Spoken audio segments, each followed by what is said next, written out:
Bonjour à tous, c'est Ambroise de Moto Plaisir, location de moto en Haute-Savoie. Dans cette vidéo, je vais vous montrer les commandes de la nouvelle BMW R18.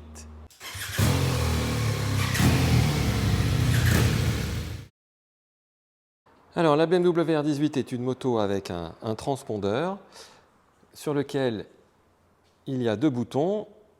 Ce bouton-là vous permet de verrouiller toutes les valises et de mettre en route l'alarme en maintenant appuyé. Et cet autre bouton vous permet de couper l'alarme et de déverrouiller les valises. Donc normalement, la clé physique qui se trouve ici ne devrait pas vous servir. Pour mettre le contact, on appuie du côté droit sur ce bouton.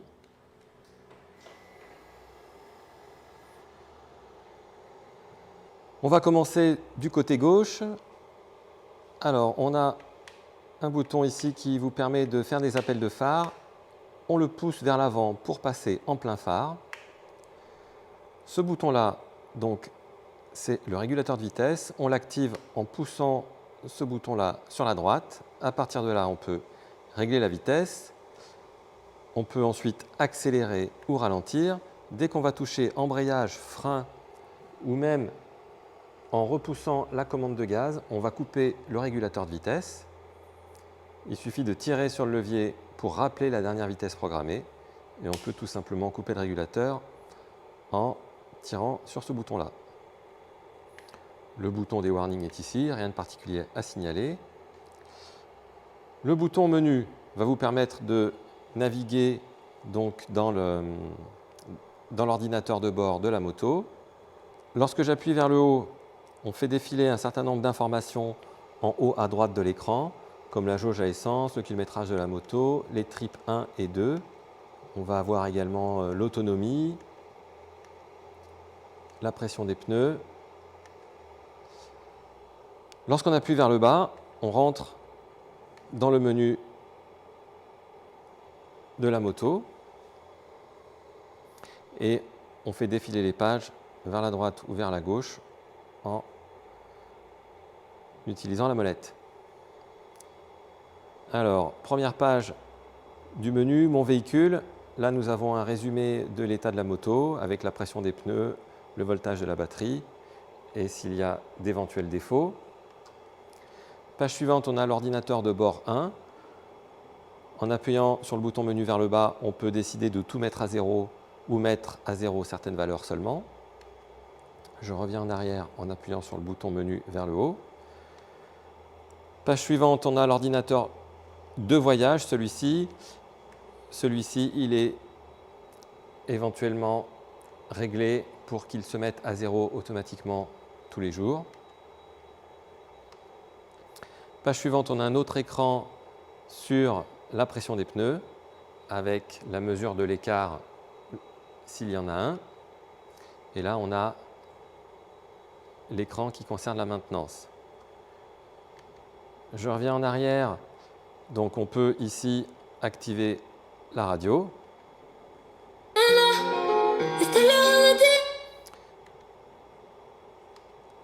La navigation. Alors, lorsque on a son téléphone connecté avec l'application BMW Motorrad Connected, on a la possibilité d'afficher la carte à l'écran.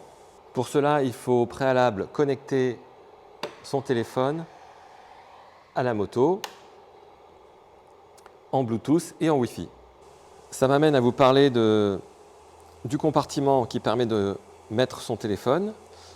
Alors, on a deux boutons ici, un avec une flèche vers le haut pour la trappe à essence et l'autre avec le logement pour le téléphone. On installe son téléphone de cette manière. Alors, il y a un ventilateur puisque la température peut monter là-dedans. Donc, il faut connecter la moto en Wi-Fi et en Bluetooth. On referme le compartiment de cette manière-là et on verrouille son téléphone en place. Une fois que vous avez ce petit loco qui n'est plus clignotant, vous avez donc la navigation et le mode carte qui est activé sur la moto. Vous pouvez donc programmer votre itinéraire à partir de l'application et vous aurez les instructions à l'écran. Lorsqu'on est sur l'écran principal ici, on a la possibilité de scinder l'écran en deux parties en poussant sur la molette vers la droite. On peut donc afficher l'ordinateur de bord 1, l'ordinateur de bord 2, la navigation, lorsqu'on est en mode carte avec l'application BMW Motorrad, et on peut commander la radio. Pour revenir à l'écran principal, en plein écran, il suffit de retirer la molette vers la gauche et on repasse sur l'écran en pleine largeur. Grâce à l'application BMW Motorrad, vous pouvez également commander la musique de votre téléphone et répondre aux appels si vous avez un casque avec intercom. Dans les réglages de la moto, vous avez ici donc l'anti-patinage et l'aide au démarrage en côte qu'on peut activer ou désactiver.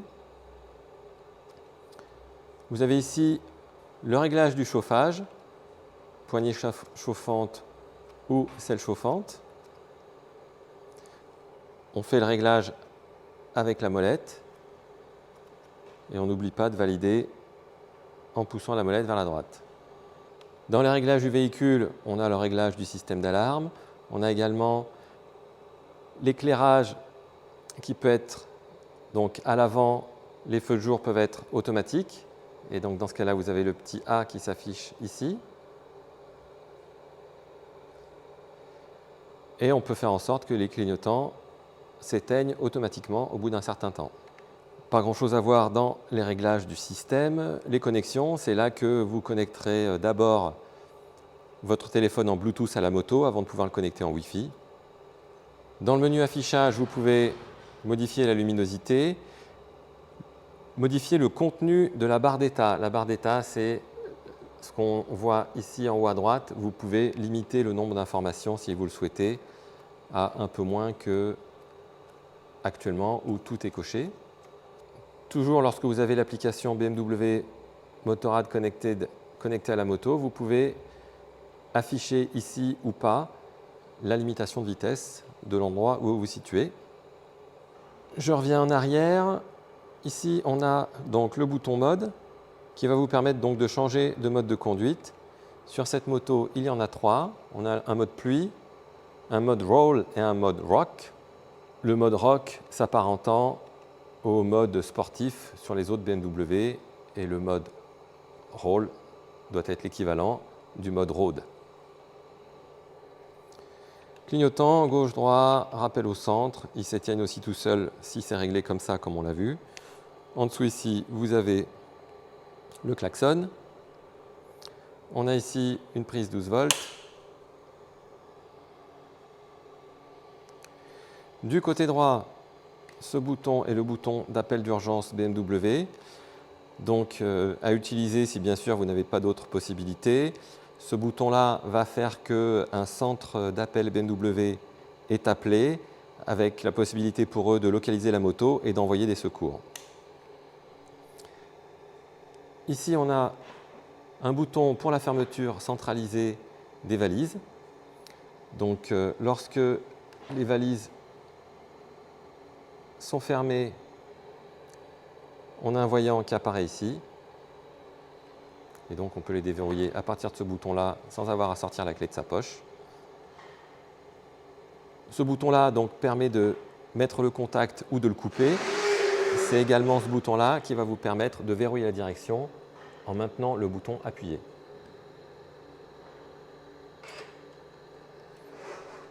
Voilà. Donc on déverrouille.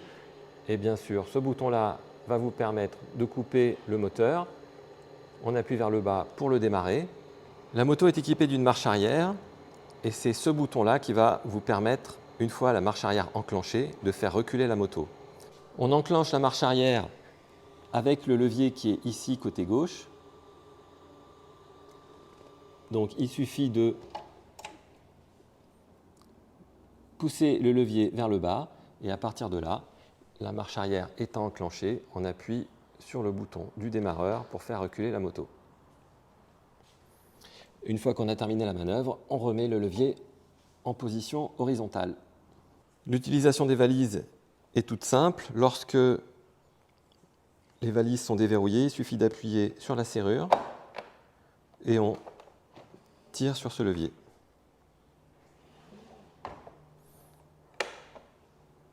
Il n'y a pas de réglage de précharge sur la moto. En fait, celui-ci est entièrement automatique, donc il n'y a pas d'action possible à faire. L'assiette de la moto est mesurée en permanence et donc elle se règle automatiquement. Voilà pour cette présentation des commandes de la BMW R18. N'hésitez pas, si vous avez des questions, vous avez mon numéro de portable en haut à droite du contrat. Merci encore pour votre attention. Bonne route!